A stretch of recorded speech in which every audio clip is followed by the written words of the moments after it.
my whole concept of social media is to baptize trends, to get in there, to find something that's popular, find something that is culturally relevant, the hook really, and just spin it in an unexpected way to reflect some aspect of the truth of the Catholic faith. And because it's done in a way that's often humorous, I think people are just more open to it. And that was G.K. Chesterton. He said, humor often gets in under the door while reason is still fumbling with the handle. and I think it's just a way of showing the humanity of a priest first and foremost, but also presenting the gospel in a new way. Hello and welcome to another Parousia podcast. I'm Charbel, your host, back in the Parousia studios. And for the first time, it's been a long time coming, we have Father Sam French. He's an assistant priest at Manly Freshwater Parish in Broken Bay, and also former vocation director in Broken Bay. He's live with me now for the first time. Here we go. Fantastic. Father, great to see you. Nice to see you, Charbel. Thanks for having me. Yeah, it's great to have you on. Like I said, it is a long time coming. We've known each other for a few years, and I've been inviting you. We've just never been able to line up the calendar. But, exactly. There's so many email and text message exchanges of what can happen and when. But now's the moment in God's time. That's right. Amen. How many years have you been ordained now? So I've just gone 4 years. 4 years. October. Wow. Yeah. Wow. So ordained a priest and a year as a deacon. Okay. Wow. So interesting time, because you would have right after COVID, right? So you would have. You were a deacon through COVID. Yeah, right into it. Like it was kind of even, it makes me cringe to look at it now, but like when I go to my ordination photos, everyone in the church is masked up, and we had all of the kind of the limitations around it. But thanks be to God, we kind of went from an arrangement where we were talking about an ordination with 12 people to, having 250. So we did get lucky with the date. I think it was only the day before or a few days before that we were able to really open up a little bit more. So at least I was able to have family and friends in a proper celebration. So yeah, thank God. And were you on your own in that ceremony? Were you the only ordained, or was there other priests? and two of my brother priests, Father Aldrin and Father Roger. So we kind of went through seminary together. And it was a pretty big moment for the diocese, because we hadn't had ordinations for a long time, and Broken Bay had been struggling for vocations for several decades at that stage. And so to have three all in one moment was a big moment for the diocese. And I believe I was the first ordained priest from the diocese in over 20 years. So we'd had a number of priests. There was one from Sydney, a couple from overseas who would come over, basically having done their formation and got ordained. But in terms of being from the diocese, I was the first since Father Jim, who was in 1999. So, wow! Look at that. So it was a dry spell, you might say. So have we turned a corner? Are we going to see more vocations in Broken Bay? Are we seeing any in the pipeline? Are there more? Yes, there are. So it comes in waves a little bit. I remember my original kind of plan was I didn't have any understanding of really diocesan boundaries and things like that. And because I'd gone to university in Sydney, I was kind of just thinking Sydney. I remember a seminarian at a Theology on Tap event basically was speaking to me about it, and at that stage I was thinking, seminarian, so wise, he must know everything. And he told me, no, just join for your own diocese, that's where you received your faith, so you should serve there. And that kind of lined up a lot with, Mary MacKillop had been canonized only a few years prior, and, never see a need without doing something about it. And so I thought, okay, well, I'll give it a shot. And the seminarian had said to me, if you join, others will follow. And that's really what's happened. We've had quite a number of ordinations since then. Wow. We've had a few years of no one, but in my time as vocations director and even now as assistant priest, I've been accompanying a number of men, and so we have a good number in the pipeline. So I won't throw any numbers out there because you never know until the day they join the seminary, but it's a good number we're looking at next year. Praise God. I do want to unpack a bit about your vocation and your calling to the priesthood, touch a bit about even your work in social media, and it's been great. You've been really hitting some very popular topics, and people have been loving your content, so I can't wait to dive into some of that. And then just a bit about your vision in the future. And while on the diocese, this is an interesting one because Broken Bay, a lot of people might not realise, it covers the northern part of Sydney, and then it goes up into the central coast to Broken Bay. So what is the territory of Broken Bay? And for those who don't realise, we are actually in Broken Bay, the office of Parousia. I feel so at home, Charbel. So it's we great. are in a town called Arcadia. So we are one of the suburbs of Broken Bay. But then we are in Sydney, Greater Sydney, and there's the Sydney Archdiocese, there's Parramatta, Western Sydney, then there's Wollongong in the south side, but it still covers quite a few suburbs of Sydney. So how does all this work with territory? Because people think Sydney, but it's not really just Sydney. So I mean, if we separate Wollongong out, that's been a diocese for quite a while. But back in 1986, there was basically the Archdiocese of Sydney split. So this was just the really part of the northern region of the Sydney Archdiocese. And so this would have all been kind of one deanery almost back before 86. And in fact, the idea is essentially the church, particularly in the wake of the Second Vatican Council, speaking about the role of bishops, wanted it such that the laity would have like a reasonable expectation that they could actually see their bishop. The bishop would have the capacity to be able to go out and see his people and administer sacraments and so to have like a gargantuan diocese really limits that ever taking place. Yeah. And so there was all these talks about this in the late 60s, and I did a bit of a read up on this, and the cardinal had basically petitioned Rome, and they'd been in conversation, and he said, I'll get back to the Holy See soon with a division map, as in like I'll send it to you within 6 months, and that was in the 60s. So nothing actually happened until 86. So things kind of move slow in that regard. But when it did happen, it was Parramatta and Broken Bay that got split off. So Parramatta to the west, and Broken Bay to the north, and it was. The reason it is why it is they were looking for an equitable kind of split of population. And so the Diocese of Broken Bay kind of has kind of very strange boundaries. We've got the Hawkesbury River straight through the middle of the diocese, which seems like a regional split, but it's something that kind of there's the two sides, like the Central Coast, the Sydney part. And but in a nutshell, it goes as far south as Manly. So where I am now, I'm at the furthest most end. And then it goes all the way up to Warnervale, which is like the north part of the Central Coast. Okay. So it kind of hugs the coast for the most part throughout the diocese, but it's a wonderful place because that's where I receive my faith, and that's where I'm going to be serving. So yeah, it is a beautiful part of Australia. What we're talking about here, when you think about the country, Broken Bay, this whole region, it's beautiful. The beauty here, the Hawkesbury is just down the road, so we get to go enjoy it. No, fantastic. So yourself, did you grow up always wanting to be a priest? Are you a cradle Catholic? Can you tell us a bit about your background? Do you come from a Catholic family? What was life like growing up? Yeah, so I did grow up in a Catholic family, so a cradle Catholic in that regard, and one of 7 kids. So I've got 5 brothers and 1 sister, and I suppose it's like within the church, it's a more interesting picture of my family and my faith dynamic. So the kind of parish life seemed to be waning back in the late 80s and 90s when my parents got married. And so they got involved very heavily in the charismatic renewal in the Disciples of Jesus community. So I kind of grew up as what was used to be called a community kid. And so they would go along to the community meetings, and it was all very kind of charismatic worship, which was very much kind of in vogue at the time.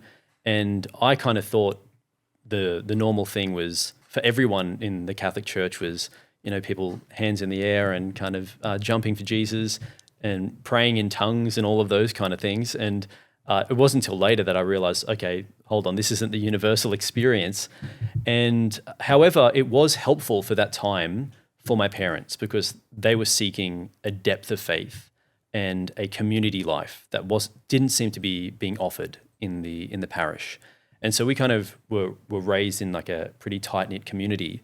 But as things began to improve over the years, my parents kind of moved away from that and just got very involved in our local parish community. And that's kind of mostly where my Catholic identity was formed. Forever being involved in youth groups, different ministries. I was my brothers and I were the official chair stackers in the parish. So whenever there was an event or like a big mass, we were always the ones in there first and staying behind to stack the chairs. So I've got all these kind of memories in the local parish. When I went to uni, I kind of met a whole bunch of people in like what you might call like the trad scene. So off I went started going to the Latin Mass and everything like that, and began this appreciation for this whole other side of the church that I had never seen before, like Gregorian chant, the beauty of liturgy, different things like that. And so now I would describe myself as somewhere in the middle. I think Scott Hahn might have coined the term charismatic. Or Trentecostal. It's one of those kind of things. I try to be somewhere in the middle, just orthodox in my approach to things, but I do have an understanding of what is appealing to different people and what people kind of need at different times, and trying to communicate the truth in a way that they're going to be able to understand.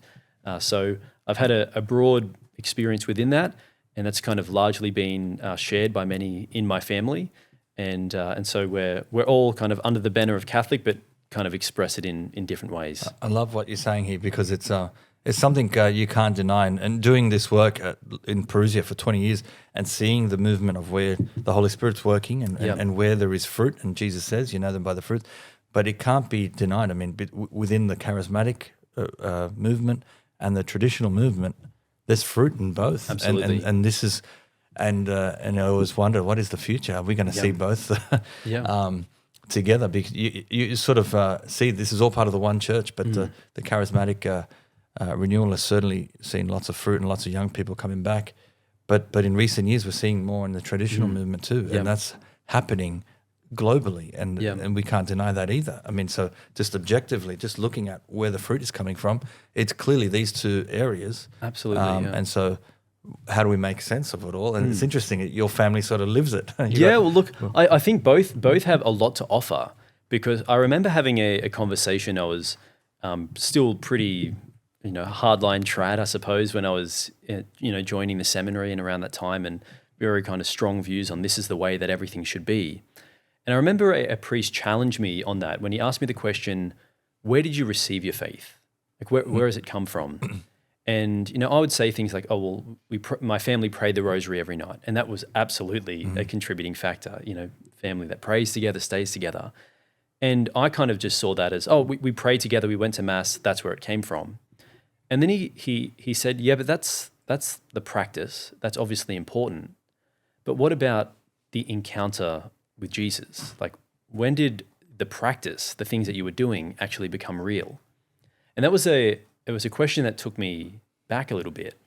And I remember it was actually within a charismatic event as a teenager that I was at one of these weekends, and I remember just sitting before the Lord in the Blessed Sacrament, and they had this image. It almost makes me cringe to say it, because we had adoration, Jesus was there, but they had the image of Jesus. It was surfy Jesus. I'm not sure. Like, if you just Google surfy Jesus, you'll know the one. It was super popular in the 90s. And I was just looking at the face of Jesus, and I had this moment of this overwhelming sense of his presence and his love. And that was actually the moment that my faith became real, because it went from something where it was the practice of my family. It was the thing I had to do, the rosary at night. Sometimes as a teenager, certainly it felt like the imposery. It was like something I didn't want to do. I was like, do I have to? But that was the practice which was forming me the whole time. But then I had this moment of real encounter. And I think that's what the charismatic renewal is after. Now, I've got certain opinions on the charismatic renewal and the approach to liturgy and certain, doctrinal things and what have you. But there's an extraordinary fruit there. And that is, for the most part, people not only have a strong sense of community and belonging to each other, but this personal relationship with Jesus. It's the thing that changes a person's life and heart.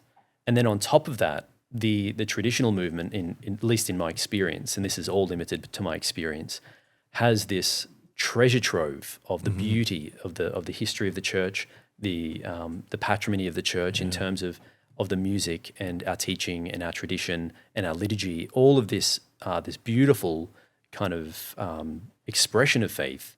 And I think when those two things come together, there's an extraordinary power, because somebody is convicted in the love of God and then able to find expression of that in traditional forms, and not just kind of making it up as we go, but being connected not only to each other now, but our forebears throughout history. So I think those two things are a powerful admixture, but often politics gets in the way, and never the two shall meet kind of thing.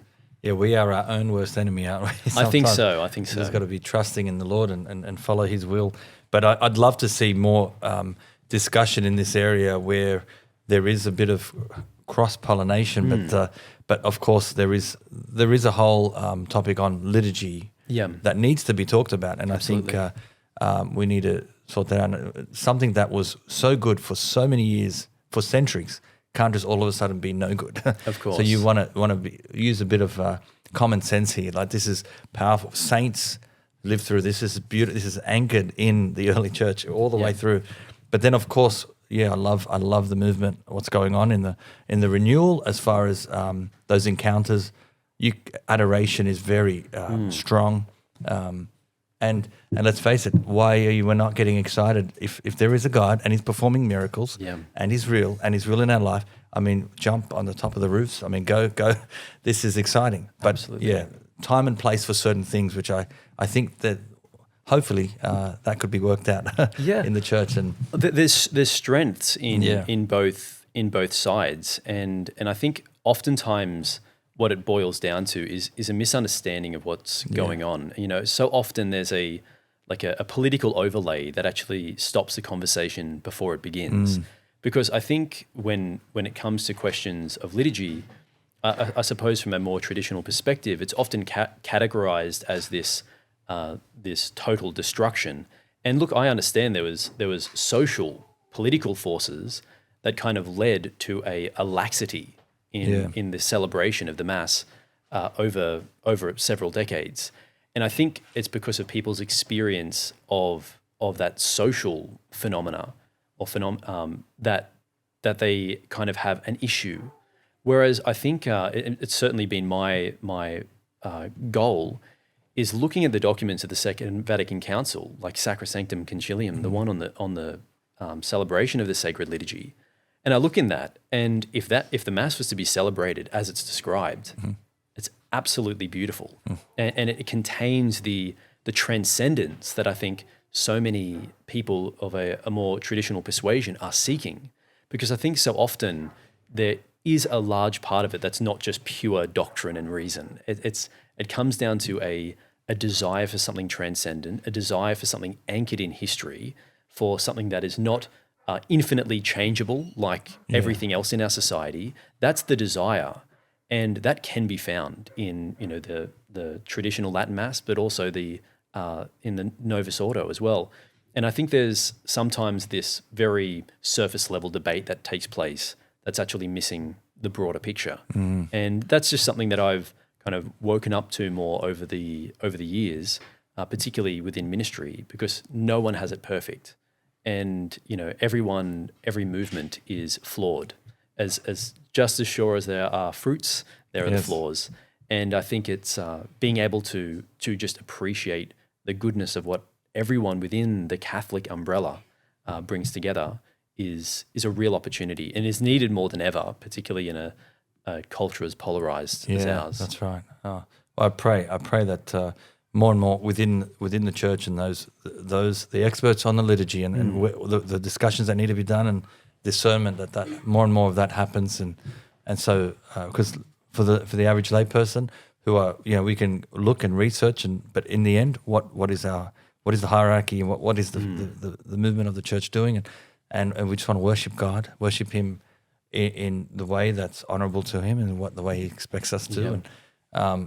And we just pray that does get sorted out because Absolutely. it is very polarizing when you talk to people about it, and they it's very surface level, as you say. Yeah, and I think that obedience is so important. I mean, just read the lives of the saints in terms of when we submit in obedience to what is given to us by the church, it's rendered unto us as righteousness. And so I think because we live in this kind of the hyper algorithmic world that we do, where we're kind of all the lord of our own world in terms of the media we often feed is curated for us, there can be this growing sense that we know everything, or that we have the right opinion on everything because we only ever hear it echoed back to us. And it kind of creates a bit of an issue, I think, where it's like, I'm wrong, the Pope's wrong, I'm right. Yeah. And, or, like I'm now railing against my bishop in this kind of political way. And it doesn't really fly. Like we have to seek unity first. I mean, it's the one of the marks of the church more than anything. That doesn't mean that we throw our rational, critical mind out the window, but I think rather than use it for division, it should be fuel for prayer. And I think that's where so many get it wrong. The frustration that we might feel because we're not getting our own way, and we might be justified in our position, but that needs to be brought to prayer and expressed, and the truth has to be expressed in charity. But I do see, because I kind of live in that hyper real online world when I'm doing that ministry, it bleeds out as a division and an outrage that does nothing to help the unity of the church. So that's so true, so true. Oh, God bless you. Can we back to just your formation now? So the idea you brought up praying the rosary as a family, growing up every night. Fantastic. That's the anchor, the foundation. I Absolutely. remember being really little and we did pray the rosary. We stopped for a few years and then that came back to help me in the time I need. And so, families pray the rosary, Absolutely. Powerful. But and then when I understand you didn't go straight into the seminary. No. So you went to uni. What were you studying and what were you hoping, what were you sort of striving towards? Yeah, so it kind of all like weaves into one story. So I had graduated in 2010, and I mean the thought of priesthood had never crossed my mind, not even once. Like it was possibly the most cringe thing I could imagine at that age. I was very much, although I was as part of a Catholic family and I went to a Catholic high school, the culture was far from Catholic. And so I was, as much as I had a personal faith, I was basically just drowning in the world, so to say. And so I couldn't kind of escape the boundaries of my friendship circles and all the rest of it. So I wasn't really thinking along a vocational, in a vocational mindset. I was kind of, I want to do what I want to do. And so when I leave high school, I started a psychology degree, and I was doing that for a number of months and really enjoying it. And I just remember living in Woy Woy and at that time and traveling into the city. I would go from the Central Coast into Sydney every day on the train. And there was a point, it's a very famous part of the rail on that track on the Central Coast line, Wonderbine, and no reception, no internet, nothing. So there was time in my day where I either had to read a book or pray. And I just remember this one time I was heading into uni and I just began to pray. And I was enjoying the new friendships at uni. I was enjoying the psychology course. I've always been interested in psychology. But my prayer was, is this my future? Is this what I'm supposed to do? And for whatever reason, I was inspired in the moment to make that about God. I said, God, is this your will for my life? Dangerous question to ask. Because the moment I asked the Lord that question in prayer, I describe it as almost like those cattle brands, like the heated up. It was like an image of a priest, like a silhouetted priest, vignette around it, kind of standing at the altar. So I wasn't a particular priest, but just a priest, like and a shot from behind, standing at the altar, and it just kind of came into my mind in a profoundly clear way, and I began to freak out immediately. I thought, this is absolutely ridiculous. Like, this is absolutely not. What am I even thinking? This must be, I'm studying psychology. This must be some kind of breakdown or whatever. And I remember just trying to object to it because I was throwing these excuses to try and get it in the way, like in panic mode. Like, well, what about money? What about success? What about my career? What about like intimacy, like relationships? What about the family that I want? Have I only ever known family? And the way I describe it is, it felt like trying to put out a bushfire with a water pistol. And I just felt empty. My excuses were like just nothing in the face of this infusion of grace. And so the way that I kind of proved to people that this was a rather supernatural moment was, I was so sure by the end of that train trip that God had just called me to priesthood that I walked into the student office and I unenrolled from university. My plan was to essentially walk into the seminary and begin. I had zero idea. I was 18, had no idea how the seminary works, that there would be an application process. And so what ended up happening after that, I told my parents, and they were taken aback, but very supportive at the same time. They didn't see it coming. They did not see it coming, but they were very supportive. I went to the vocations director. He was very kind. I look back now and I realize that he was just looking at a naive kid who knew nothing. And then I went to my parish priest asking him for a reference, and he said, no, not doing that. He said, you're too young, you're too immature, you don't know what you're talking about. I would like to see you involved in the life of the parish more before I could write any kind of recommendation like that. I remember walking away furious, but he was absolutely right. I was not at all ready. So I'd just committed myself to the discernment process. And I did so. I was getting involved in the parish in the years after, running the youth group and being involved in ministry, altar serving, and the rest. And as time went on, it began to fade a little bit. It became kind of harder and harder to really keep that in mind, the idea of this vocation to priesthood, particularly because all of my high school friends, the moment they heard about it, dropped me like a hot potato. Like, it was Jesus freak, just the phone stopped ringing, wasn't getting invited to things anymore. And that was the period in my life in which I kind of transitioned out from this high school crowd into a crowd of friends who were like-minded, the ones I'd met growing up in this charismatic community. And they're kind of like me, like a bit of a mix now, the charismatic, you might say. But they've been my closest friends ever since. So these like-minded people. But in university? So in those university years and even up until now. And they're basically all married now with kids, and it's wonderful. I've done the weddings, the baptisms, and that's wonderful. But it was in that time that I went to another one of these kind of charismatic summer camps and met this young woman.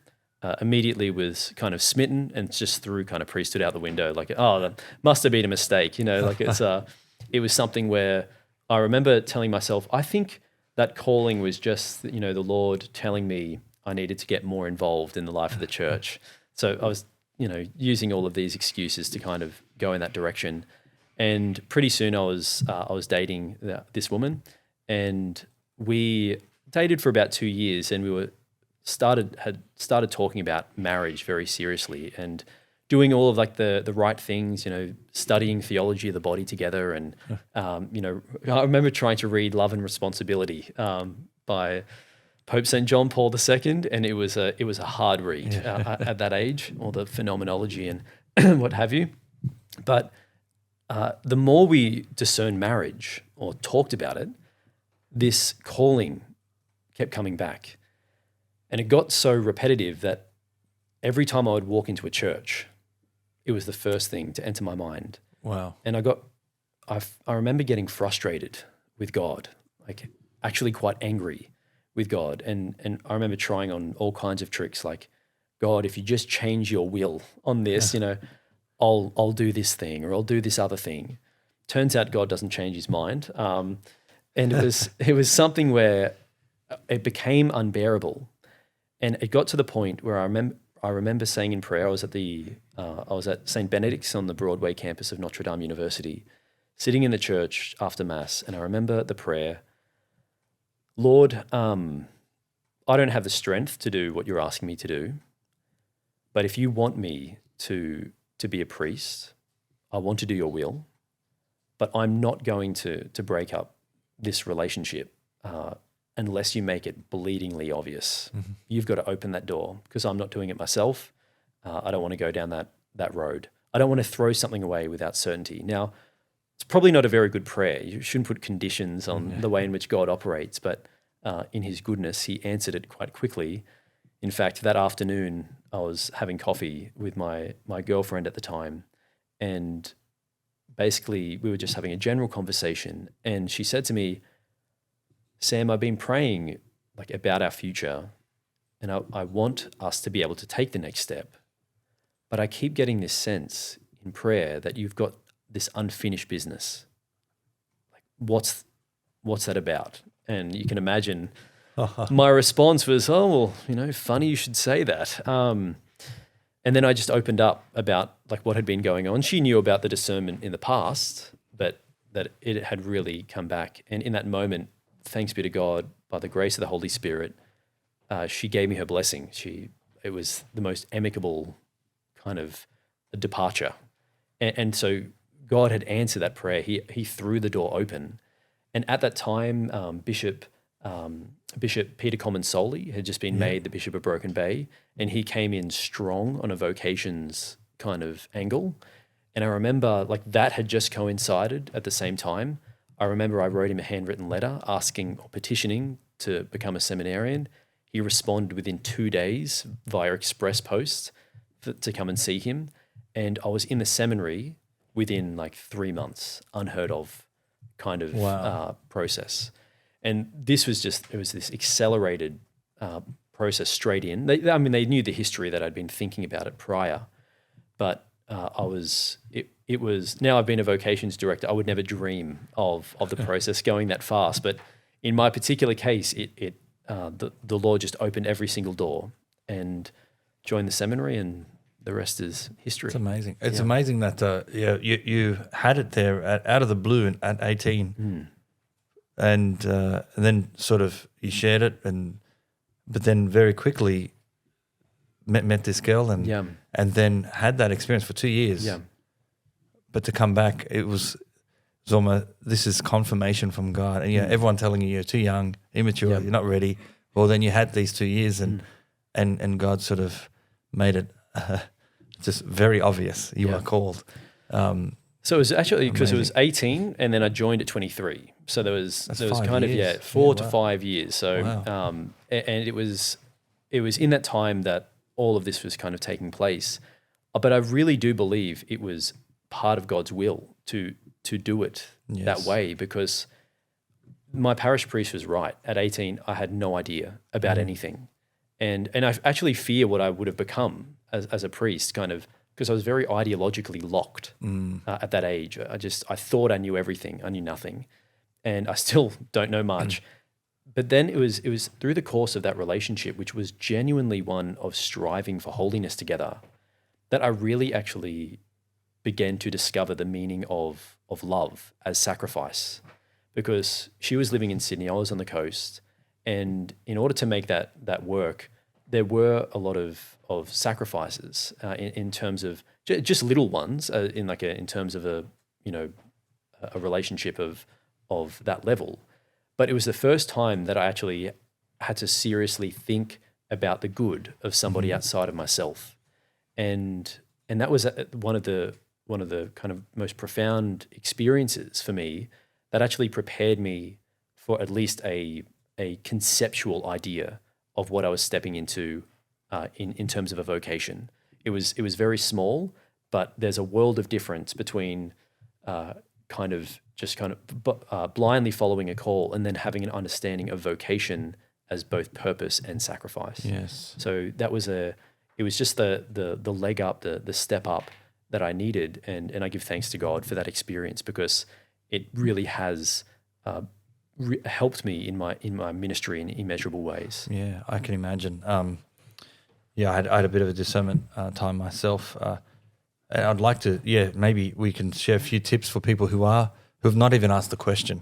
It might be important to do that. But just I wanted to fill in a gap here. Did you end up finishing? So you did you continue studies? What happened with the studies? So what were you doing before the seminary? So basically, I finished on that day that I dropped out of psychology in that, and then the following year, as when my parish priest told me that he wasn't going to sign that reference, I did start getting more involved in the life of both the parish and the diocese. Okay. And it was at that time they had something called the Youth Ministry Scholarship Program. So as I started doing youth ministry, I was actually given the opportunity by the diocese to study theology at Notre Dame as part of my basically the payment of doing the youth ministry work. Okay. And so it was at that age I was kind of beginning to understand theology a little bit more and studying philosophy as well. I was kind of moving more in the direction of teaching around that time, but I was kind of in university and actually completed a theology degree prior to joining the seminary. Wow. Okay. And you were in your parish in Woy Woy? Yes, in Woy Woy. Yeah. Okay. And across in different diocesan events, and I think I've been to every World Youth Day since 2008. Okay. So it's and so that was always a big part of the youth ministry, being part of the leadership structure on those pilgrimages. So you joined seminary. This is Good Shepherd in Sydney? Good Shepherd, yes. What year was that? That was 2016. 16 you've joined. Okay. Wow. All right. And the first year is, the whole thing is discernment. Really, while you're in the seminary, the whole thing is discernment right up until diaconate, ordination. And till the bishop lays hands on you. Yes. Yeah. But I remember the first year was called the discernment year. Yes, the propedeutic year is how it appears in the documents, but discernment year. So in 2003, I was in the same seminary. Okay. Yeah, but under the Maronite eparchy. Okay. But Cardinal Pell was Archbishop of Sydney at the time. And I remember asking him, am I Romanite or Maronite? Because my father's born in Colombia, my grandfather's born in Colombia. But then my great-grandfather came from Lebanon and he said, you're Maronite. Okay. I said, okay. All right, then joined. And some of those seminarians are now priests. It's so amazing to see ever since then. But that was the first year. I completed the first year. And I remember did they have the 30-day silent retreat at the end of the first year still? Yes. In 2016? 2016. That was possibly one of the most profound experiences in my life. Yeah. I still talk about it regularly because the whole year is really a lead up to that. Yeah. You're kind of being... you're doing the catechism together. You're learning to pray both privately and in common, learning the hymns, the movement of liturgy. You're kind of growing in brotherhood, but you go on a series of retreats. The first one is a 4-day, and then you do 8-day life's healing journey around Easter time. That's kind of dredging up all your own wounds and exposing them to the love, the mercy, the healing of God. And so there, 4-day silence, 8-day silence, and then at the end of the year, 30-day silent Ignatian retreat on the discernment of spirits. And it's all circulating around that question, am I called to this? Like that's the main thing, the main question you're asking, and you're doing it for 30 days in silence, just a totally spiritually reorienting experience. Isn't it? It's powerful. I still remember it. Closest I've ever been to God. Yeah. Just exactly. Amazing. Yeah. Well, for people who don't know, it's 30 days. You have, I think there's a break, day 8 and day 20. It's like a few hours you can talk for the days of repose. Yeah, that's right. But you're not allowed to talk about the retreat. No, that's interesting. You can have like general chatter because you don't know where anyone else is up to. So during mealtime, there's no talking. They'll play music or I think it was just music. Yeah.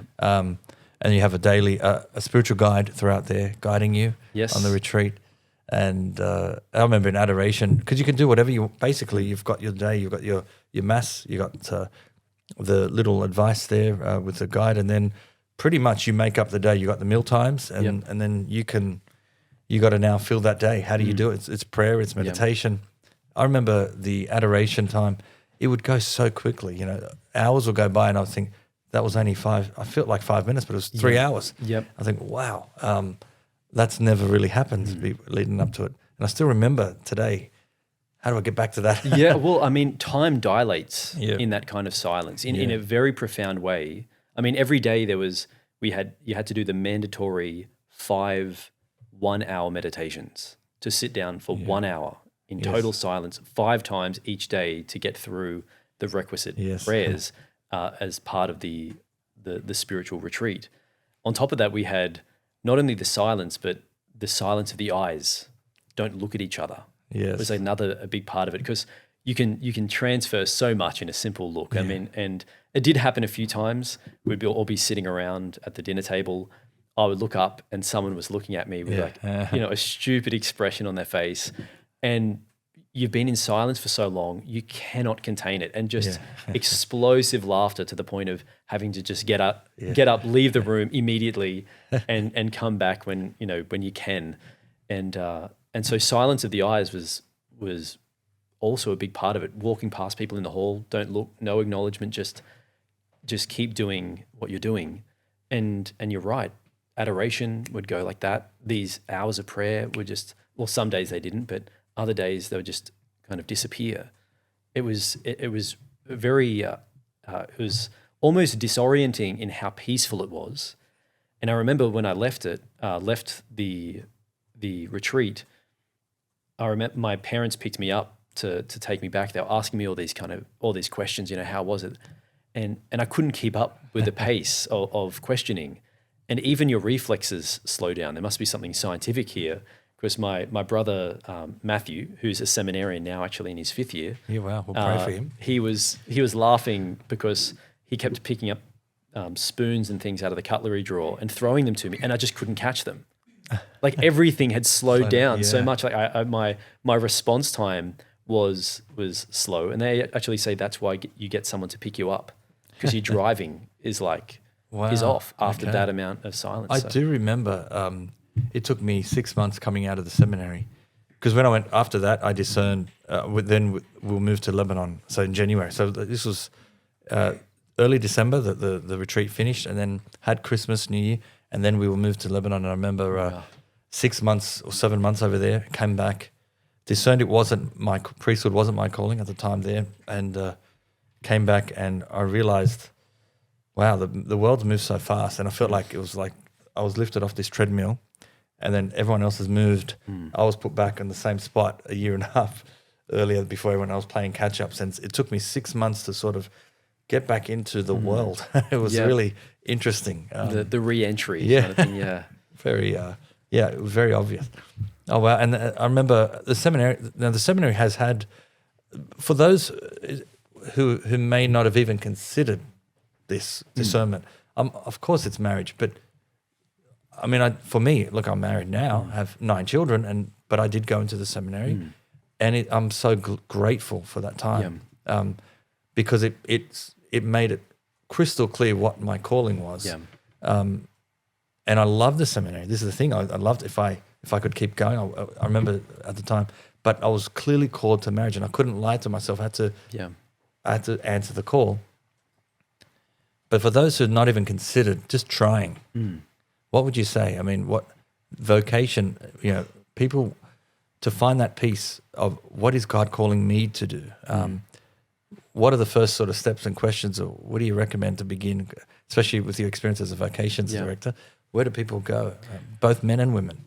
Look, my advice, I might direct this one more to men, is first and foremost, stop lying to yourself, because there needs to, I think every unmarried faithful Catholic man needs to be open to the question of discernment. And that does go for young women as well, to the idea of consecrated life as well.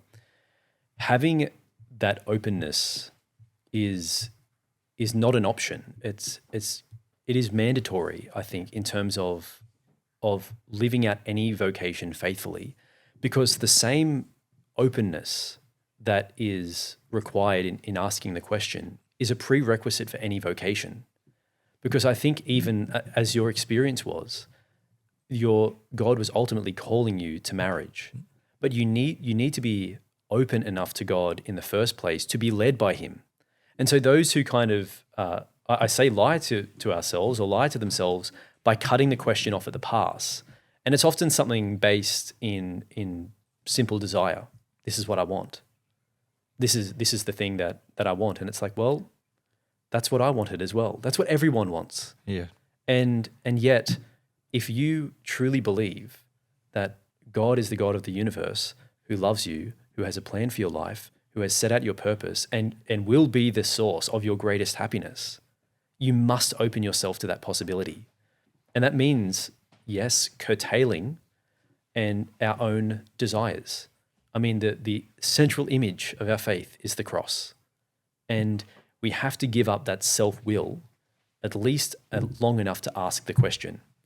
And so I'm not saying that every guy should join the seminary. I think there should be a genuine sense of calling to that. And I don't encourage people gaming the seminary either, in the sense of, oh, well, I don't know where I'm going, so I'm just going to join the seminary and see what happens. No. I think it's a poor method of discernment. I think there has to be a genuine sense of calling. Otherwise, you're just kind of wasting time and resources, really. Right. But I think there has to be that openness. And I think we know if we're being open, both men and women. Like, are you seriously wrestling with the question, or are you just saying, oh no, I haven't had any supernatural experience and so it's over there? It's because my experience is quite unique, that train thing and the cattle prodder on the head. It's for most, it occurs in a kind of a quiet awakening within them. It's always difficult, but having the willingness to say, thy will be done, is a prerequisite for every vocation. Because even if God is calling you to marriage, and you know this better than I, within the context of marriage, you have to say, thy will be done an awful lot. That's right. And it's the same in priesthood. And so to cut it off at the pass, to not ask the question in the first place, is a terrible foundation for any vocation. The openness must be there. Otherwise, we'll never be doing God's will. We'll be doing what we want and trying to ad hoc kind of superimpose spiritual rationale over the top of it. And that's why I say stop lying to ourselves, because the truth will set us free.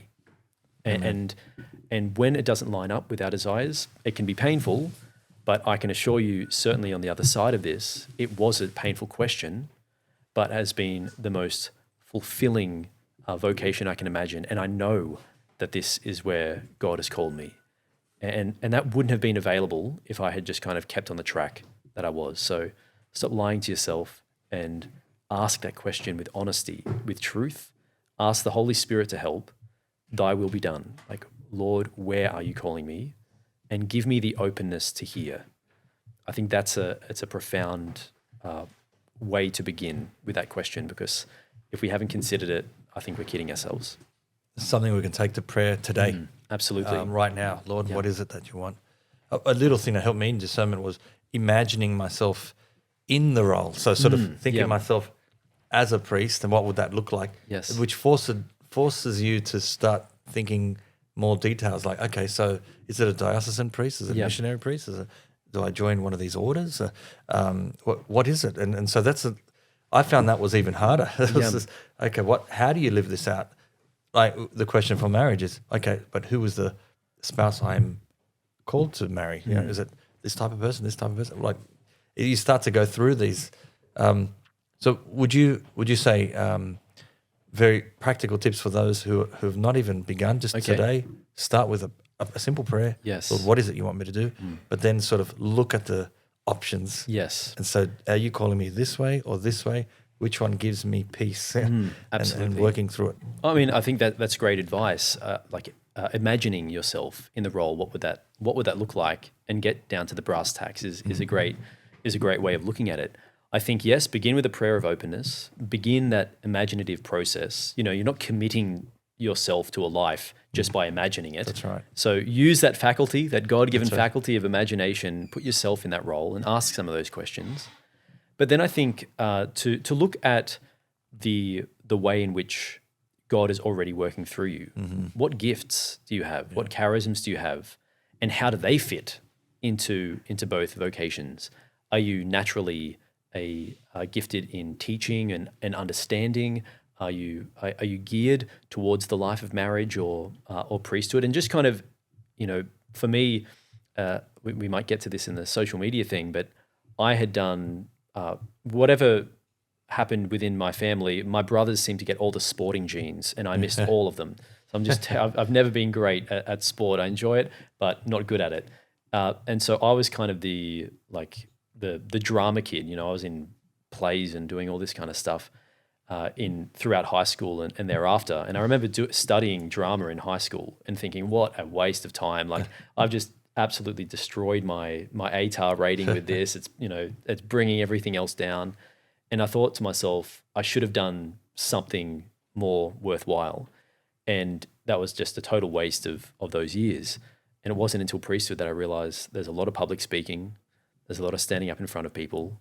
Later on, when it came to social media, like understanding what works for camera and all the rest of it. So all of these things that I had no idea of and thought were a waste of time kind of came into my ministry. And so to ask the question, what gifts do you have and what would they look like in those vocations? And then I think probably one of the most important things is to listen to the voice of others, because God doesn't speak to us in a silo. He's given us a church for a reason.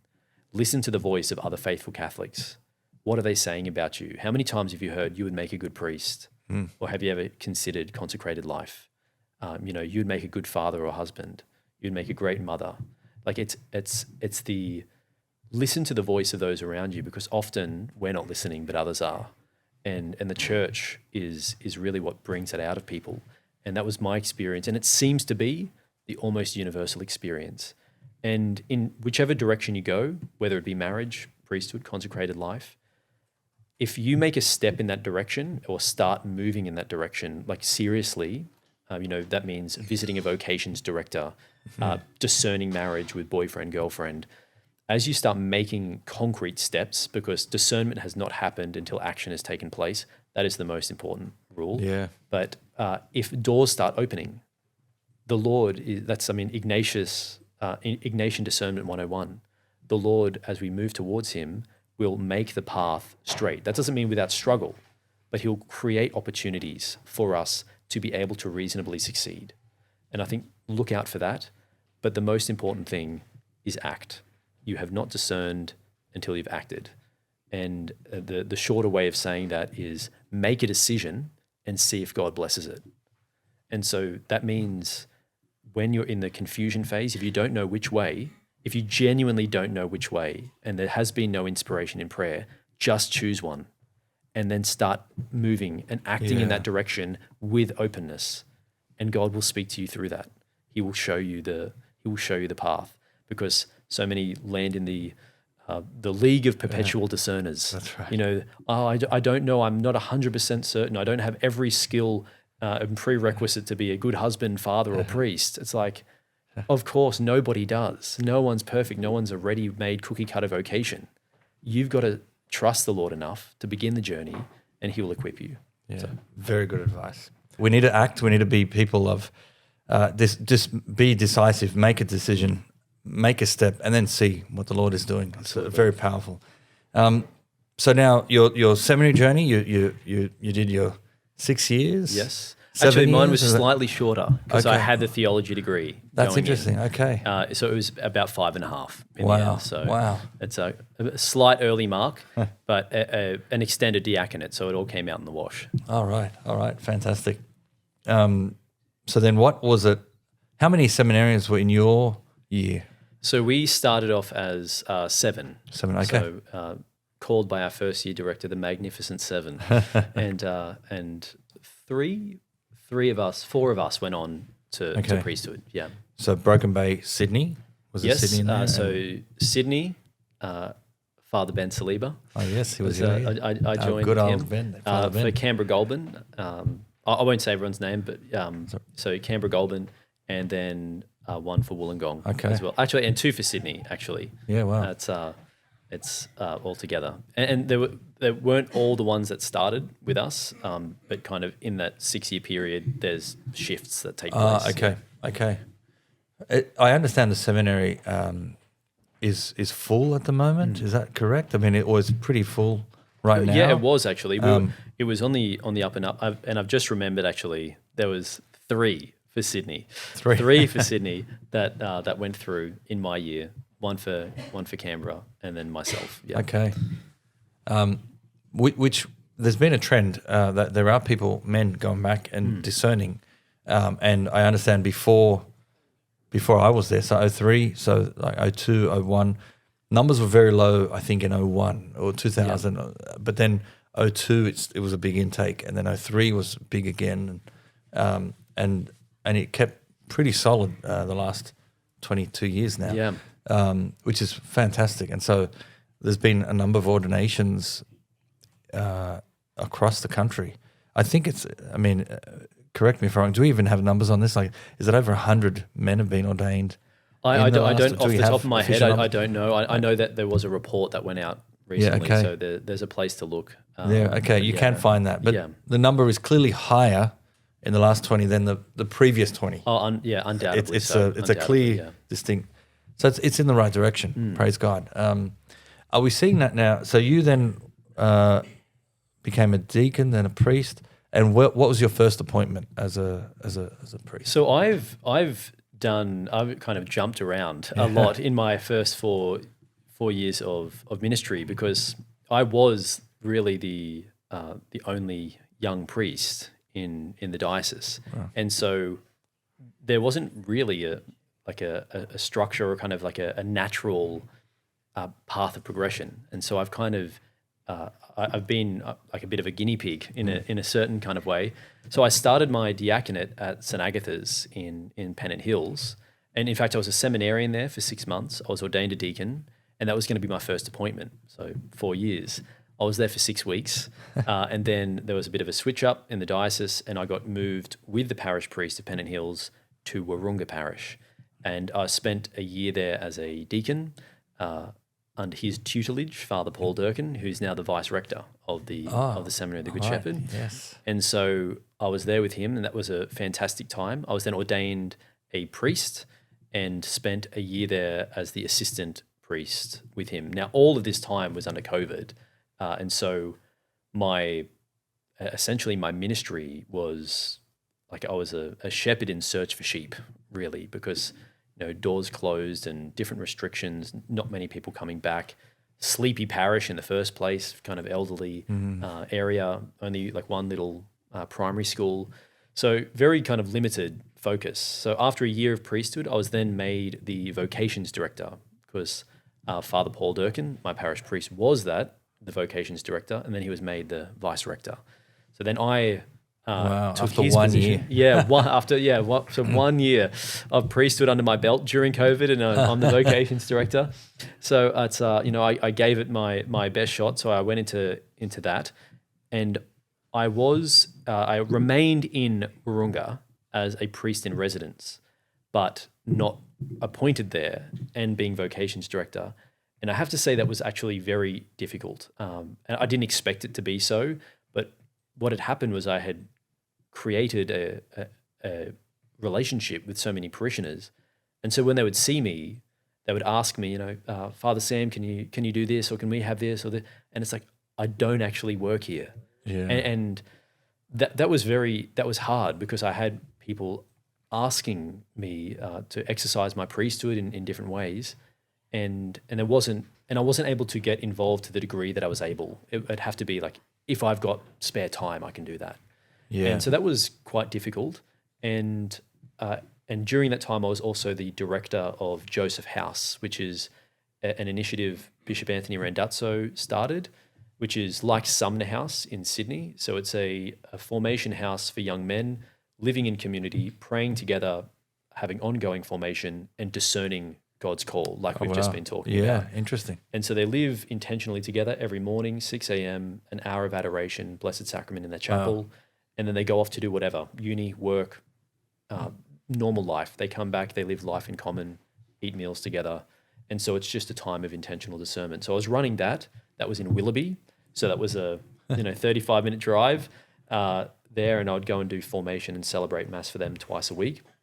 That's amazing. Just on that, is there a way, is that like, I imagine, how many does that sleep, and how do people learn about that? And So I imagine there might be young men hearing about this. And look, if you type in Joseph House, Broken Bay, you'll find the page, and it's there, and it'll be, and I think it's up to 6 people, up to 6 men each year. So it's a house in Willoughby, brilliantly situated right there on High Street, and so super convenient for buses if people are studying and all the rest. But it's actually my youngest brother Joseph is currently one of the guys in Joseph House at the moment. So you have to be, I imagine, after high school. So 18. After high school, and open to this question of discernment. Okay. You can't go in that way, like I was saying before. Yeah. If you've already got the answer, then Joseph House is not for you. Okay. But if you don't, this is the place to take that question seriously. So I was doing Vocations director in Wahroonga and Joseph House during that year, and then after that I moved out of the parish into the bishop's house. So I was living at the bishop's house with Bishop Anthony for a year as Vocations director and working directly in the chancery. And so the idea there being understanding like the network of how the diocese works. And so in my second year of priesthood, I was already kind of in the chancery and in that world. So after the 2 years, there was all kinds of conversations going on. But one thing that I was like really yearning for and kept asking for was, can I have some time in a parish? Like, because I did have some, but it was in COVID. Yeah. And I just wanted to be with people because I hadn't really come to an understanding of my own priesthood yet, because it's hard to do so without a parish, without a vibrant kind of ministry. And thanks be to God, the things have changed. I'm now in Manly Freshwater Parish, and so there's 2 churches there in Freshwater and in Manly, and I just see it as the land of opportunity. Like it's just brimming with potential.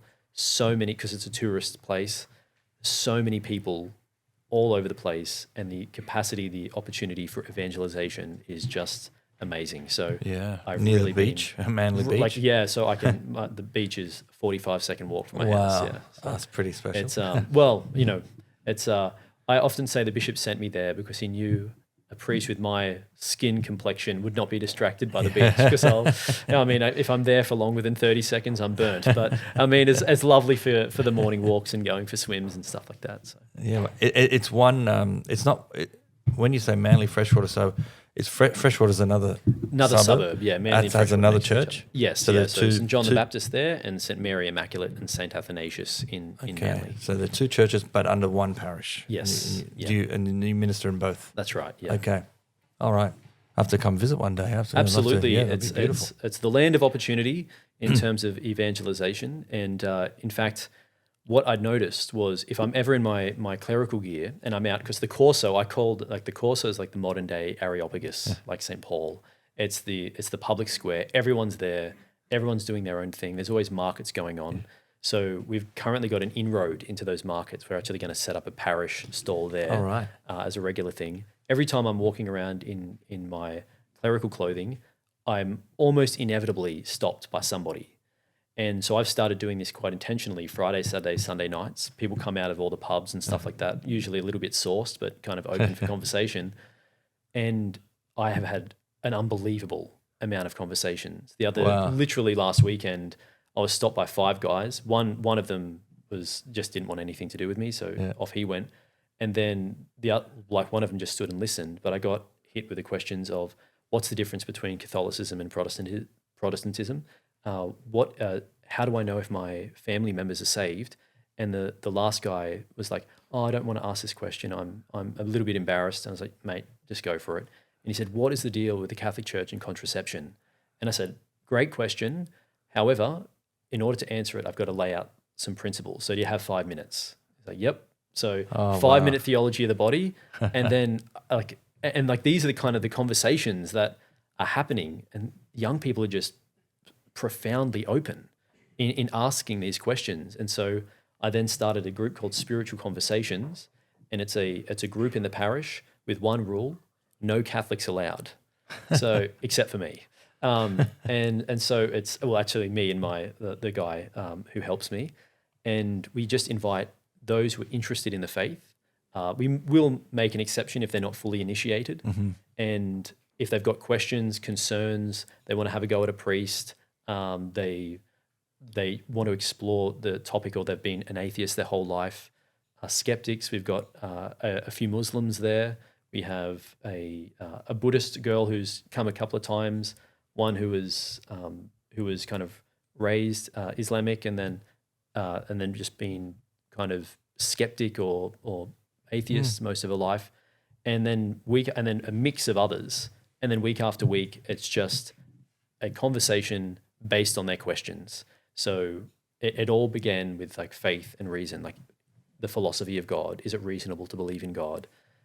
Then we kind of worked our way through that problem of evil, and then kind of figured all that out, and then got to the point where, if this is the case, let's look at the case of the resurrection, and then off the back of the resurrection, we've jumped back and done Shroud of Turin, just as the bonus episode, and then we go into prayer. Like, what is prayer? What's it look like? How do we do it? Let's pray the rosary together. All of these kind of things. And it's my favorite time of the week. Wow. Every Thursday. At your parish? At my parish, yeah. How do they know about it? So basically the way in which because I realized that was going to be a problem. How do I keep the non-Catholics? I said, every week after Mass, I was saying to parishioners, if you have friends, family, neighbors, co-workers who have ever asked you a question about your faith and you didn't know how to answer it, or you thought that they would benefit from finding out more or having that conversation, here are the details. Tell them about it. Tell them to email me. And they started emailing. And Fantastic. I thought it was going to be a disaster because we only had 3 people at the start. And now we've got it varies week to week because it's no commitment. There's no forcing people into the RCIA. It's just come here and ask the questions, and I'll be open if you're open. We don't share kind of what people say in the meeting. And if they want to join the RCIA program, doors open. And so we have about 16 people Fantastic. Who are kind of coming in and doing that. And I haven't really started advertising it yet either. So are we allowed to advertise it here right now? Yeah, well, I mean, we can if you're in the Manly freshwater area on Thursday nights, 7 to 8 p.m. in the parish office, 6 Raglan Street. It's fantastic. And just turn up. Yeah. So if you're not send me an email. Yeah, exactly. Send me an email first, and you'll find that on the parish website. So That's Manly brilliant. Freshwater Parish, manlyfreshwaterparish.org, and you'll be able to find all that, my email address there. And thank you for doing it. I mean, that's great. If we had more of those types of things around the place, the world would be a better place. Just people. This is probably the number one issue. People don't have access to a priest like that, or get answers to those questions, and there's no one to trust or go to. So this is an amazing initiative. Well, I was in full-on panic mode the first couple of weeks because I was like, I don't actually have the answers to any of these questions, and like off the top of my head, there have been profound moments of like hearing the question coming and being like, oh, what am I going to say? And then what comes out of my mouth being quite inspired in the very literal meaning of that term, in the Spirit speaking through. There are other times when I just say, I don't know. However, come back next week and I'll have the answer for you. And I say that from the start. That's sometimes the best answer, Yeah, I just say, that's a really, really good question. I know where to look generally. And so I'll just say, just leave it with me. I don't want to stumble on that one because it's an important question. Just give me a week and I'll come back. And they'll come back. Yeah, and so also everyone hits me up over WhatsApp and they'll ask me a question, and I'm all through the week I'm forever just doing voice notes of they'll ask about some like comparative religion, philosophy of religion, problem of evil, and I'll just try and do like a 2-3 minute voice note on that, and that's kind of, it's just become a big part of my week, but a really essential focus because it's so needed. And I see the the yearning for it everywhere I go in Manly, like this openness. And so I'm like, if that's there, then I've got to tap into it. And even though I'm riddled with all the kind of imposter syndrome, self-doubt, I can't do this thing, people keep coming. And I just see that as a work of the Spirit. And so just trying to be as generous as I can be. Yeah, praise God. Oh, God bless you. That's awesome.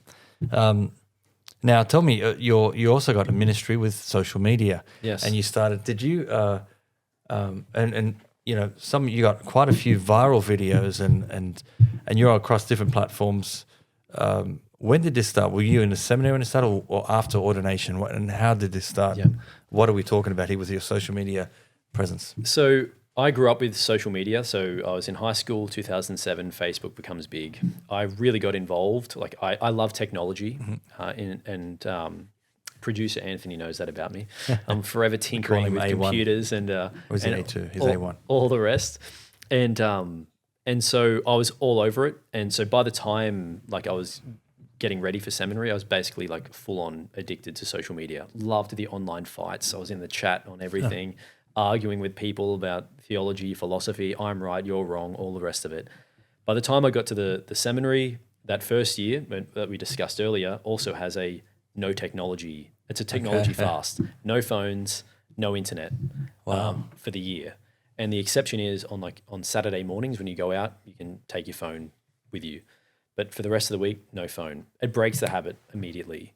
And so as I discovered this, I was like, well, I don't need to go back on social media. And so I started writing articles, and I might send you a link to put there. Wrote it for the Broken Bay News, why to switch from your smartphone to a dumb phone, all the psychological and spiritual damage social media is doing.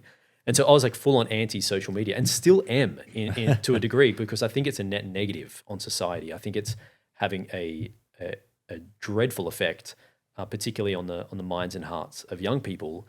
I've read all of the Anxious Generation by Jonathan Haidt, all of the mental illness, the rise in anxiety, depression, suicidality, self-harm, all the rest of it.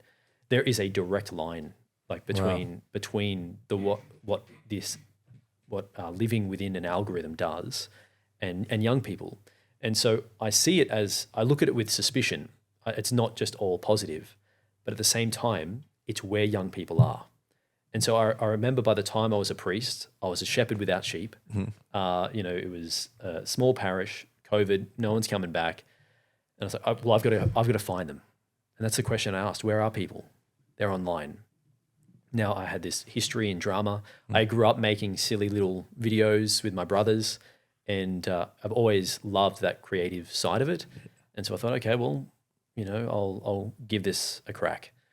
And so I just started, making small videos about vocation, about, the 5 signs of God calling you to priesthood. There was all kinds of little things I put up there. Was this on Facebook or Instagram? It was all on Instagram. Instagram was your first page under your name, Father Sam French? That's right, yeah. And so do you remember the very first video? Well, I mean, the very first video would have been on my on my old page. Okay. It would have been just my private page, which has since ceased to exist. Okay. But then I think the first one for Father Sam French was me debunking the St. Francis quote of the please share. What is share it? the gospel at all times, and if necessary, use words. Yeah. And I look back at that video, and I was actually kind of wrong, in my assessment. But I just wanted the shock factor of saying, he never said that. Yeah. And the direction I went, it was okay. It was okay as a video. Everything's looks super dodgy, but I love it because it's kind of just me with an iPhone in my room kind of thing.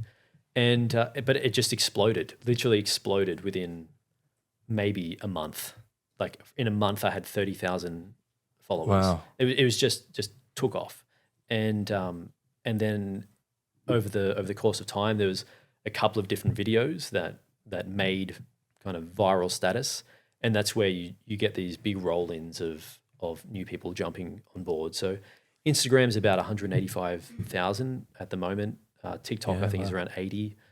YouTube, interestingly, I wasn't putting much attention into it. I was doing my Sunday homilies on there, and that's since jumped to about 21 or 22,000. And so it just kind of, it took off, and it just became a sign to me, like, this is just me in my lounge room kind of with an iPhone. And, this is a work of the Spirit. Like, this is, when the outcome is great, it is disproportionate to the effort put in, the Holy Spirit is involved. And so that's what I saw it as. And so I've put a lot of effort into kind of creating that content, both serious and kind of viral. And so the rationale behind it is that's where people are. So that's where reach I go. them where they're at. And St. Paul was really my big inspiration there. When he goes into the Areopagus and he stands there and he's not among friends, and they're all polytheists, and he's looking around, and what does he do? He doesn't hit him over the head. He finds the point of connection. He says, "I see you are a religious people, and but I can't help but to notice you've got an altar inscribed to the unknown God. Let me tell you about him." And then he preaches the gospel. And so my whole concept of social media is to baptize trends, to get in there, to find something that's popular, find something that is culturally relevant, the hook really, and just spin it in an unexpected way to reflect some aspect of the truth of the Catholic faith. And because it's done in a way that's often humorous, I think people are just more open to it. And that was G.K. Chesterton. He said, humor often gets in under the door while reason is still fumbling with the handle. and I think it's just a way of showing the humanity of a priest first and foremost, but also presenting the gospel in a new way. And so it works for some, it doesn't for others. I get roasted by some, and you get. I imagine you get all sorts. So, what are some of the more positive ones? Like, what would be some of the ones? The people that have stumbled across it and said, "Wow, I've never thought of that way. That's really helped me." Are you getting a lot of those types of testimonies? That is, it was actually quite overwhelming, really. At the beginning, the avalanche of these positive messages. In fact, I've got a in my gallery on my phone. It's just called encouragement, and it's screenshots. Because whenever I have doubts about what I'm doing, I have a look, and it's basically just people saying, this reminds me of the faith of my childhood, and I'm going back to Mass on Sunday. Wow. Like, I haven't been to confession in 20 years. Like, thank you for this. It's changed, like, the confession, not me. The confession has changed my life. And I can't help but laugh when I read these things, because the response is so disproportionate. It's me doing some stupid 30-second meme where I've quite intentionally tied the truth in, but it's had this forceful impact on the life of somebody who's in the right place, the right time. The Holy Spirit had predisposed them with the grace they needed to receive some message, and just being able to be the conduit of that, or the instrument of that, is quite overwhelming at times. But very encouraging, because I see it as, yes, it is doing damage. Social media is not great. There's a lot of filth out there, but it's where people are, and those people need the gospel as much as the people on the Corso in Manly and wherever they may be around the world. It is interesting. That you're right. People are there, and we have to be there. And we've noticed, as you know, 2025 it's our 20th year at Parousia. We've had content online for years, but this year was a real intentional focus. A1 on our team has done great in seeing what people want and putting things up, and daily being consistent, being disciplined, and responding to what people are wanting or reacting to, and seeing where, scratching where the itch is, and seeing what is helping. And we're hearing these comments of people saying, coming back to church for the first time, or they don't even have a religious background. Many of them are coming back from nothing, and so they're praying for the first time to this God that they never knew all their life. And it's really encouraging. That's saying, okay, we're on something here, and we're starting to, we're reaching people not just in Australia, but it's around the world, and it's just humbling to hear the stories. And okay, we got to be out there, and so I love in the recent canonization of St. Carlo Acutis. Digital missionary is the term. And I love using that. That's what we are today, and that's what we got to try doing. We're really leaning into it now more than ever in 20 years. So very excited about what the future is. We got to be there, but the impact it's having, and even those negative comments, it's where people are at the time. Yeah. So they might see something 30 seconds, but that's enough to sort of, oh yeah, right. There might be anger, but at least you've planted a seed, and now they might have time to think about it. And where does that emotion come from? Why does someone get so worked up to the point where they need to really comment and share that anger? But then where does that go after that? That's what I'm curious about. Yeah. Well, I mean, on that point, that's been one of the profound insights of doing this kind of digital missionary work. Is at the start, I was floored by some of these comments. I've been called some of the most unspeakable things, both in comment sections and in private message. And at the start, I was like, oh my gosh, it's they're so mean.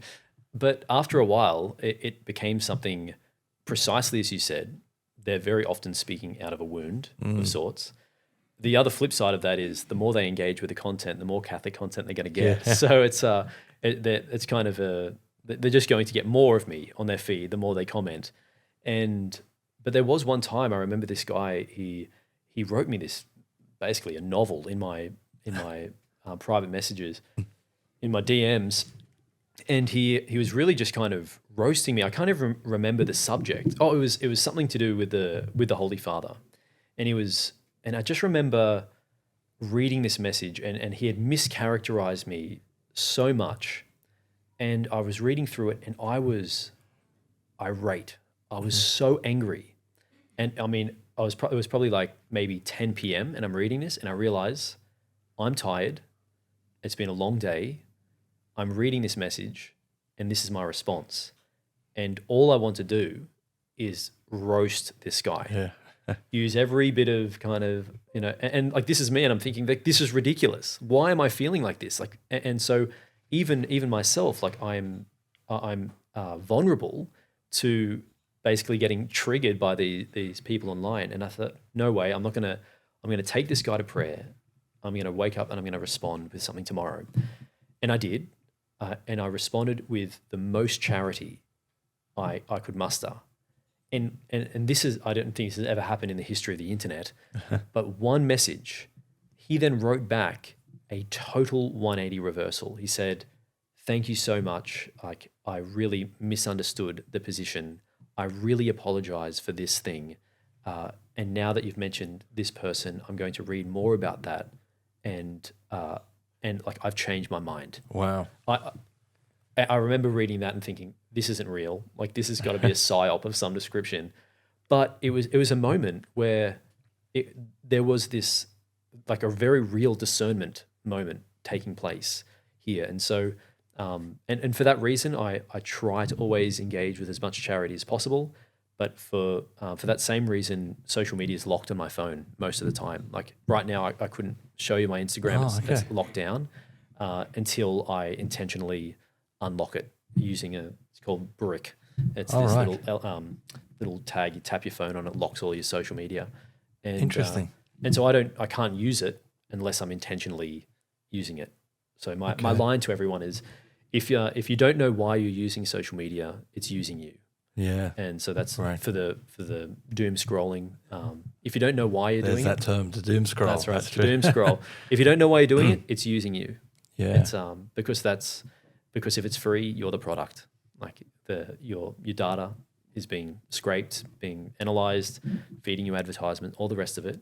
Now, it's not enough of a reason for a lot of people to jump off, but there is a danger there. Like it's not a neutral territory. It's something where discernment must be.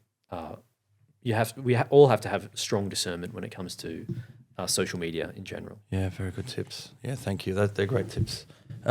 Just quickly, as we're wrapping up here, but your most popular video, what do you know what it is top of your head? What was the most popular? I understand confession is a regular theme as well, and but what is the most popular? Do you have a number one, and then is there a theme as well? Yeah, so I don't actually know. I could probably bring it down to three, But go to confession is like the catch line. Okay. And because that was actually my first like super viral, multi-million views kind of thing.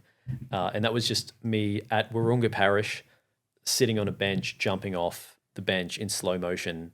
And then it looks like a close up of my it's so ridiculous to explain a meme, but it looks like my ankle is breaking. But what it actually is, it's like the boot kind of going down and then me pulling out a sign that just says go to confession. And because it's the bait and switch of like you think something is going to happen in the moment and then something totally out of the blue happens. And then that one just blew up for whatever reason. The other one was my highly controversial cleansing the house of kind of pagan kind of imagery. So all, crystals and stuff like that. And basically the premise was this guy saying, I'm really disturbed in my prayer. I don't know what's going on. And then I walk into his house and see like all of this new age stuff. And it's basically like me just very dramatically like throwing everything in the bin and all the rest of it. And that was intentionally kind of a, inflammatory, but to make a point of like, this is not something that Catholics do. Basically, we're not syncretists. Like we don't kind of borrow from all of these other religions in that way. And so that one blew up just because I think there's like over 10,000 comments or something on that. There was raging going on. And give us another one. And I think, some of them, they're probably not at the same viral level, but there's a lot of ones that I've done that are kind of just advice driven. Okay. So there were two in particular of me in Manly church before I knew I was going to be appointed there, doing what a priest uses at Mass.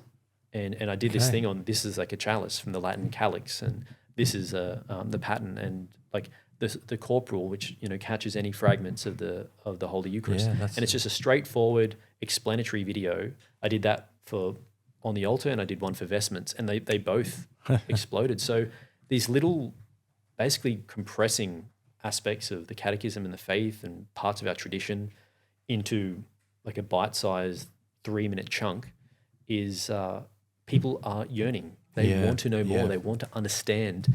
And so by doing that, like they went viral, and so I got a lot of followers jump on through those things. So I try to keep a balance of the silly memes to keep the really kind of young and on the outside engaged. So it's like, why is a priest doing this stuff? And they kind of I say cringe is my superpower, but they jump on for that reason. And then I try to punctuate that with actual solid content compressed into that kind of media form. And that's the way, I think that's basically my method of appeal broadly and then teach solidly, all in one place. So that's right, because those people become followers now. Now they're interested in more content. Exactly. Praise God. Now, what is the future? Are you going to continue? So you got TikTok, you got Instagram, you've got YouTube. Is there Facebook as well? There is a Facebook. I really haven't. I haven't put much effort into it. I post everything from Instagram on there. But it's only something I think I started up like 2 months ago. Okay. So it's something that I hope it goes well or picks up in time. But Instagram and YouTube are probably my main focus. Okay. TikTok I don't like it. I just don't like the platform. Yeah. So I post there and I'll sometimes respond to DMs, but Instagram and YouTube are the main game. And but I'm on the others just for the sake of presence. All under the same name? Yeah, all under the same handle. So FR Sam French, Father Sam French. Okay. And we'll put links and the easiest thing is frsamfrench.com, and that's got all the links. Yeah. Brilliant. We'll do that. And love to see whatever can happen with Parousia and some of your content. If there's collabs in the future, would love to see what we can do. Reach as many people as possible. Oh, praise God. Just ending here, wrapping up. Just next things right now, next year, still in the parish at Manly Freshwater, anything in the horizon or?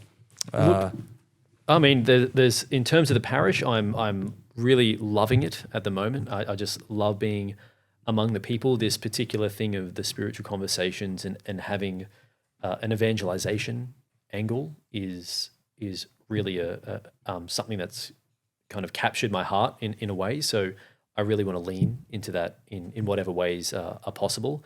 And I want to kind of create a landing pad. That's something I'm working on at the moment, is essentially an opportunity for prayer outside the sacramental framework. Okay. And so this is maybe borrowing from like the charismatic upbringing in a certain way, because when I'm out on the Corso or other places and I'm inviting people in, I can't just say, just come to Mass, because for some, it's just too much. Yeah. And it's so layered in richness and meaning and tradition and history that they're just baffled.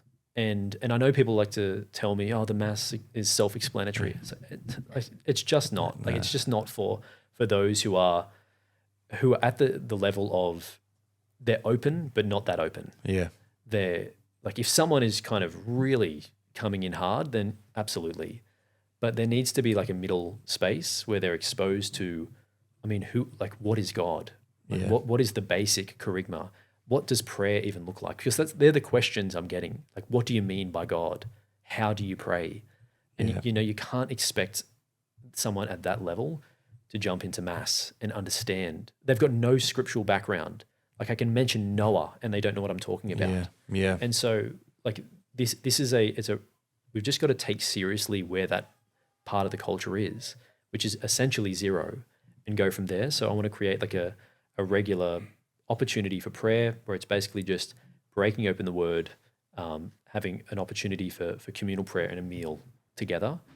And the idea there is to not have adoration or Mass or confession in that particular area, unless someone asks me, precisely just so that there is a landing pad within the community for people who are coming in, with the obvious kind of ramps onto all the other things, into Alpha, Bible studies, into the sacramental program, into RCIA, into coming to Mass and everything else. But I think there's so many places that are missing that middle step, which I think is essential. So that's really going to be a focus of mine going into next year, to kind of go from on the street or on social media. I want them in the church with me, receiving our Lord in Holy Communion, one holy Catholic and Apostolic. But I also need to take seriously that there has to be a way of getting there if they've got no context. It's so good hearing you say that. I think this is an area where we've probably we've fallen short in the church generally, onboarding people, connecting people, outreach. There's so many areas to fix. But what's beautiful is we sort of, on one hand, I remember if we ramp up evangelization, but then we bring the people to church, but then at church we're not very welcoming, or they don't know what's going on, or even church is not done well. It's like, okay, that was a letdown. Or we go all in on making sure liturgy is great, it's beautiful, it's just fantastic, but then we're not even reaching new people. So, okay, what's going on there? It's not just going to happen out of the sky. We've got to be both, and we've got to be teaching and forming and welcoming, and it's all of it, and being online and all of that. And it's great to hear this is all coming together. And so it's exciting, because I've never seen more inquiries than ever in my lifetime about the Catholic faith than now. It's extraordinary. 2025. It looks like we've got the highest numbers of adult baptisms in our lifetime this year. And it looks we're seeing just the response online. More and more people are engaging with the content. More and more people are inquiring. This is exciting. We've got to seize this moment. Absolutely. And the church needs to sort of catch up here, and with the right leadership, priests, this is going to be such a good time to capitalize on absolutely. And bring people are home. Coming. We've got to be ready. Yes. They are coming in hard and fast. And this Jubilee year of hope has been just wild. Our church is one of the shrines for priests and vocations, funnily enough. And never before have I seen this. People walk in, I don't know why I'm here. I just know I have to be. Wow. What do I do? It's like, and that's happened multiple times, and I just can't believe it. And so the question becomes, it's not people aren't coming. It's, are you ready? Yeah. Are you ready for them to come in? That's right. Because if the work's being done, they're going to come asking questions, and we don't want to be the ones who fumble that ball.